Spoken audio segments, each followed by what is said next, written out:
Corrientes, cuánto te añoro, de aquella dicha no sé olvidar, cuando paseaba con mi guainita entre las sombras del naranjal.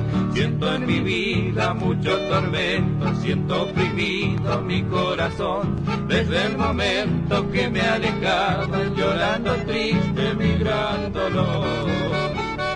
Y la dulzura de tu boquita puso en mi boca lo más que besos y besos me regalabas mientras bailamos un chamamé. Correntinita de mis amores, de labios rojos como el clavel, cuánto quisiera besar de nuevo tu dulce boca como la miel.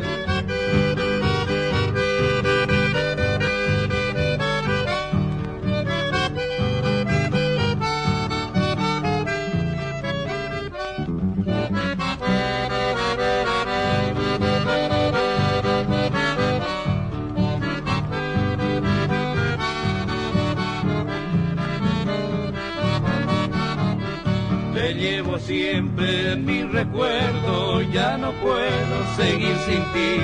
Arde en mi pecho como una herida, cuánto martirio en mi vivir. Si Dios permite que yo me vuelva por esos pagos donde viví, para unirme a mi dulce amada y para siempre quedarme allí.